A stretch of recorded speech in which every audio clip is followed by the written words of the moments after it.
this is Liz from EMO's Creative Studio, and today's quick video is on how to hand tie a quilt.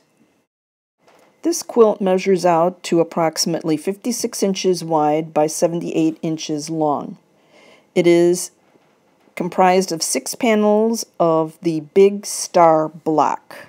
Because I used several shades of brown in my quilt, I wanted to use a variegated thread.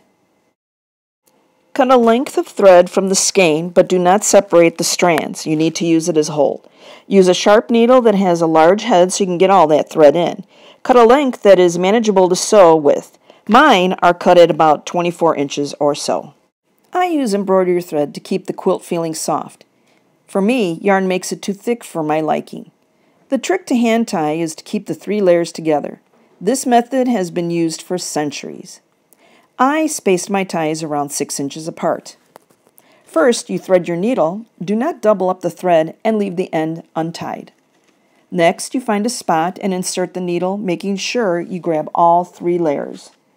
Then push the needle back up through the 3 layers, leaving a tail of about 1.5 to 2 inches long, just like a basting stitch. Then reinsert the needle close to the original first stitch, go through the 3 layers again, then pull up near the second stitch, going through the 3 layers again. Try not to make your stitches longer than 1/4 inch long. So now you're ready to tie. I knotted 3 times to make sure the tie is secure. First knot is somewhat loose. You don't want to have your stitch pucker the material, but you also don't want it to be loose and wobble around. Tie it a second time to secure the knot. And with the third, I make it tight so that the knot does not unravel. Cut the ends to about 1/4 inch long. Now, here are a couple of shots of me hand tying the quilt. I used my bed and not a hoop to do the hand tying. It took me almost a day to do this, along with my regular household duties. Now, here's a shot of the quilt before hand tying.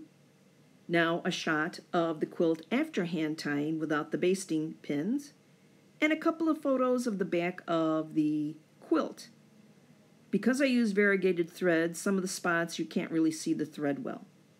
This is Liz for EMO's Creative Studio. Thanks for watching, and you have a great day.